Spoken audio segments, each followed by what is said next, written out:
I have a friend who left the Navajo Reservation a few years ago. This is what he learned while living there. Part 3.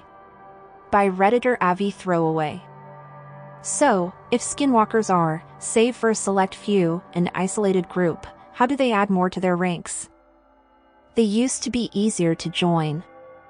Like if you were a medicine man and knew how to find them and had completed the first ritual on your own, they'd let you go through the rituals and train you.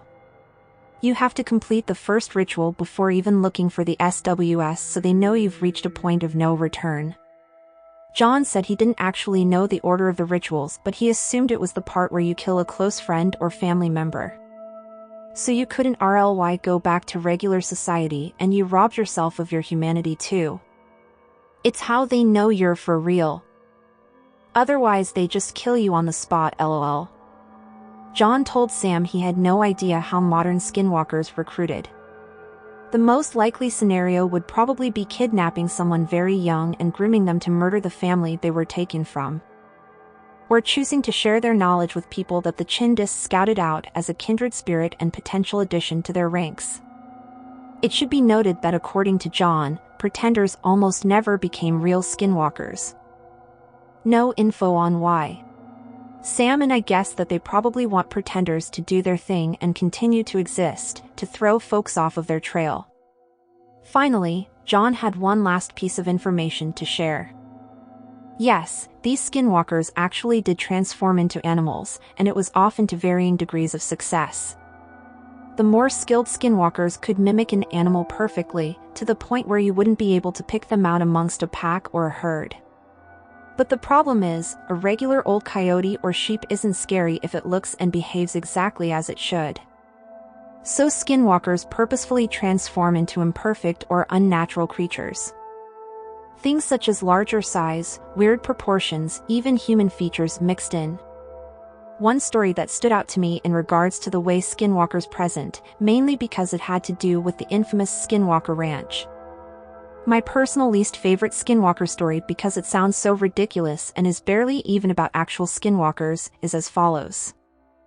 Okay, so first off let me say I think Skinwalker Ranch is mostly bullshit. John's heard the stories and says it's white PPL crap lol. PPL say it's land cursed by Dine because the Uda stole it from us and they think we sick to SW on it. But we know that's not possible because they exist separate to the Dine and we can't summon them. But there was a SW on that property. Several probably, a tribe of SWS that just refused to leave, so the Utes said it was a Dine curse. But most of the crazy UFO shit just doesn't track with me or John. Maybe some of it because Dine have seen shit, but Iglata it sounds bunk. But anyway, the reason I bring up SW Ranch is because one of the stories from the white PPL who lived there was that they saw this big-ass wolf, like bigger than any wolf in existence. Size of a horse maybe. This was actually true, I'm sure of it at least. They prob added the UFO stuff for fun cost, just saying you saw a big wolf isn't a crazy enough story? But yeah, this wolf is example of how they'll become a real animal, but they'll add some detail that doesn't add up or doesn't look right and makes it 10x scarier. And sometimes the transformations aren't perfect anyway and they keep it that way instead of trying to perfect it. There was this other story I heard, on X most likely LOL, about a guy who saw a giant Doberman looking thing with yellow eyes but looked like it had bits of flesh hanging off, like a zombie dog. Ick how true the story is, but it does point out this trait. What happens when a SW absorbs the skin of the animal they kill but it's not a perfect specimen, or the skin has started to decompose before they absorb it but it looks scary AF so they don't mind. They'll bet some of them even wait for the flesh to rot before it's absorbed. What Sam is talking about here is how they transform. Basically, they can only transform into animals they kill themselves. They must skin the animal and cover themselves in the pelt, often while it is still warm and bloody. After a certain period of time, the animal's skin will be absorbed by the skinwalker, and not only will they gain the ability to transform into the animal at will, but some of the beast's features will begin to show in the skinwalker's human form. This is how many older skinwalkers, as they age, begin to gradually lose certain human features, only to be replaced with more animalistic ones. Their human skin ages, even decays, while their animal skin does not, remaining in the same state it was upon absorption. This is where the stench of decay that many associate with skinwalkers comes from. It's the human being rotting. John began noticing that the fire was dying down, and it was getting late.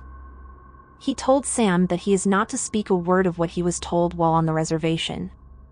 The only way in which their speech was protected from the prying chindis was the mixture in the fireplace, and the myriad of blessings John had performed earlier in the day. The loud television was there just in case anyone, human or skinwalker, was in the area and felt a desire to eavesdrop.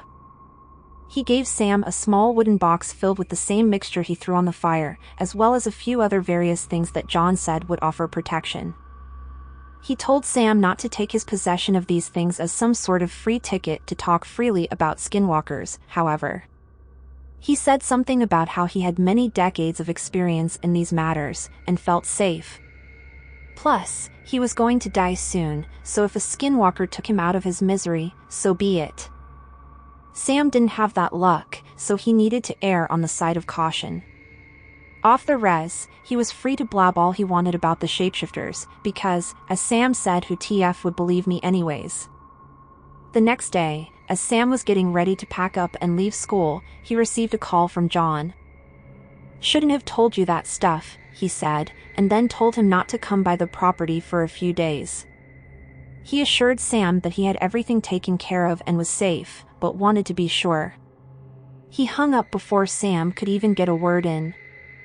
He let Jess know her great-uncle had said over the phone, and, naturally, Jess had to know what it was John told him about. Sam, reluctantly, told her point-blank that John had voluntarily given him more info on the skinwalkers. He did not go into any level of detail on what it was John said, out of respect for the old man's wishes. Jess, according to Sam, went pale. "It's so weird seeing your partner who you know is a big skeptic get spooked by something like this, but I guess it all tracks." Raised dying, hearing these stories and stuff. Also, just because you're agnostic doesn't mean you don't have some belief in the paranormal. She told me that John probably attracted someone's attention by talking about that shit, but that we have to trust that he knows what he's doing. Then she told me I can't speak a word of what I heard and I am never to ask or even allow John to tell me anything anymore. She said something like words have power. You're not culturally dying so you wouldn't get it. She laid into me a bit after that. I was kinda insulted, but in retrospect she was totally right. Hurts to hear, but I think we all gotta take a step back. But Jess, alarmed as she was, put her trust in John and told Sam that they weren't to contact or visit his property until he said everything was okay. But that day never came. 2 nights later, Sam and Jess were awoken by a phone call from Jess's father. John was in the hospital, his health rapidly taking a turn for the worst. The two rushed to the hospital, but John had passed away of a heart attack before they got there. For a while after John's passing, Sam, Jess, and their families lived a pretty uneventful life. Sam thinks it was a period of about 3 or 4 months of relative calm. Jess had started looking into getting an MSW out of state, and Sam was grappling with the decision of whether or not he wanted to stay on the res or follow Jess wherever she would go. I asked Sam if there was any tension between him and Jess due to everything that happened, but he said they both sort of dropped the entire argument about Sam messing with skinwalker knowledge. He does not think that Jess attributes what happened to John as a result of bringing skinwalker attention onto him. After these 3 to 4 months of calm were up, strange things began occurring to Jess's family members. Her father, mother, and younger brother all complained of a group of coyotes that ran around their property, keeping them up several nights a week with their noises and scratching on the side of the house. Her father had taken to standing on the porch with a shotgun some nights, but never saw anything. Her cousin complained about missing livestock. They would completely disappear, but every once in a while a mutilated corpse of a cow would be found a few yards from the property. Sometimes it was a cow who had gone missing days earlier and looked only freshly slaughtered. Then one night, Sam was staying over at Jess's house. While they were having dinner, Sam noticed that it had gotten oddly quiet outside. He told me that it was a particularly windy evening, but suddenly, no howling of the wind could be heard. That's when he heard something tapping on the window. Jess pointed at the window behind Sam. When he turned around to look, he caught a glimpse of a figure for only a split second before it vanished. But he could hear it walking away from the window, as the thing was very close to the house. The two were frozen in fear for a few seconds before the howling of the wind returned. They drew the blinds. Sam said they barely slept that night. Jess told him that she saw a large wolf with glowing yellow eyes looking into their window. She says that it had a weird anthropomorphic vibe and that it was smiling, like how a man smiles.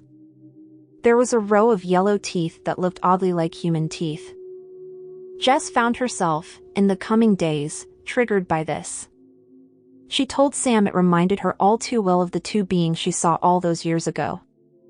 They had someone come by the property to bless it, and that was that for everything that transpired at Jess's home. A few weeks after the incident, Sam was awoken by a series of howls. The howls, he said, started far away, but were loud enough to jolt him awake. They grew in volume as they grew closer. Sam estimates they were about a minute or so in between each howl getting closer. From far away, they sounded like your typical wolf or dog howl, but as they got closer, they sounded more bizarre, as he said it. It's really hard to say exactly why these noises were so frightening, it's bizarre. Like I was shivering in fear, Eve never felt that way. Wave after wave of chills, dude. My eyes were watering. I felt like I was having a panic episode. They didn't sound like any animals I knew. It started like a wolf howl, but then made weird gurgling noise that went on for a few more seconds after.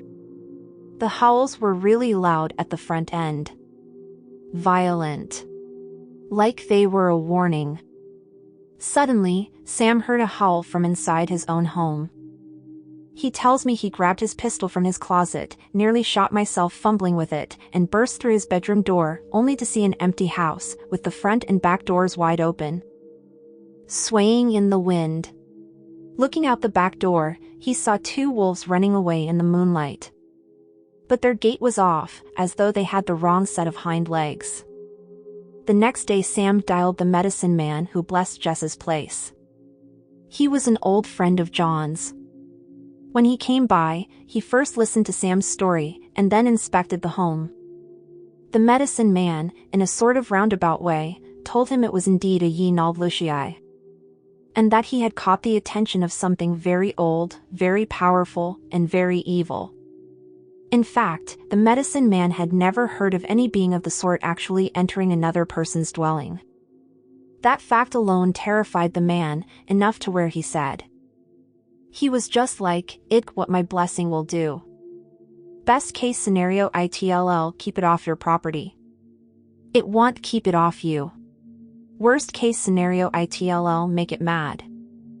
I thought shit, well, it was worth it just to try for the possibility of it working, I guess. How fucked is this? Sam also showed the man the box of items that John had given him, to see if that held any significance. The man frowned, saying he didn't wish to speak ill of the dead, but John had made a small error in giving Sam what he thought were things that would protect him. The man went to his truck and came back with another item. I should note, Sam won't tell me what the items were. This is out of secrecy respect for certain dying traditions. He also says that he didn't even know what half of the stuff was. He told Sam to put that with the others, but that it was no guarantee. He said there was no one-size-fits-all solution to warding off dark witches. Witches, which by the way is how he refers to SWRV superstitious, but some more than others. Some of them have learned that certain practices don't do anything, so they just laugh those off, while some others find that disrespectful. Finally, he performed the blessing. He told Sam that if things don't improve, he may need to seek help from someone else, or multiple others, and then gave him the info of some other medicine men whom he trusted. He closed out by saying that John was probably the best person he knew to deal with these things, in spite of the slip-up with the items he gave Sam, and lamented his passing. That night, Sam said he slept soundly, which continued for about a week.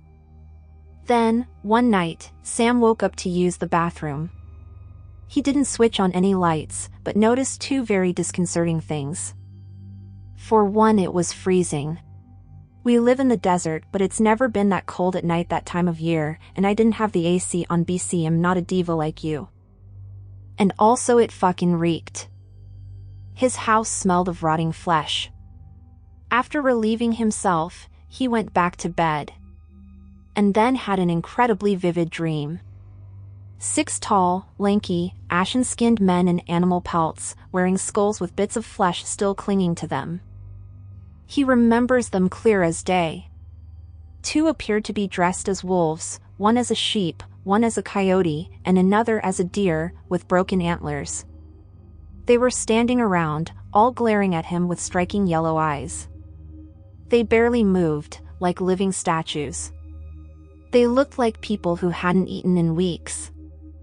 Almost zero body fat or muscle. And one of them did not look well. The deer man. I'm talking about gray skin, infections oozing, almost like a zombie. It was disgusting. Sam woke up in a cold sweat. He told me that in the dream, he was just standing there as their eyes bore into him.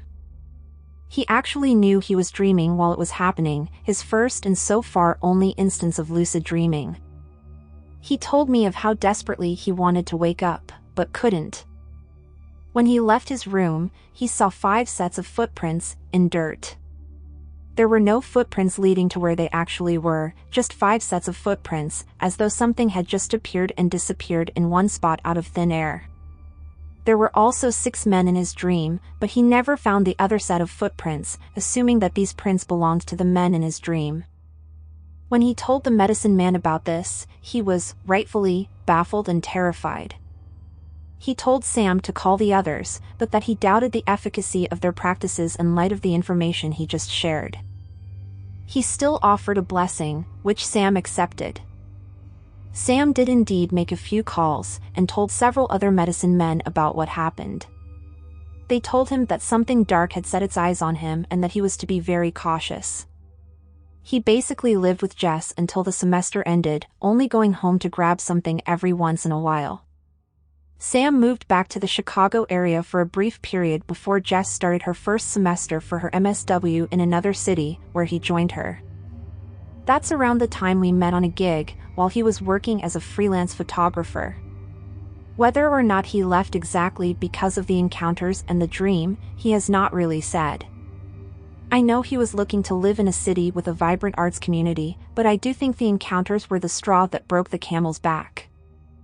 Sam says that he is often hesitant to return to the res, but still goes every now and then to see his dad.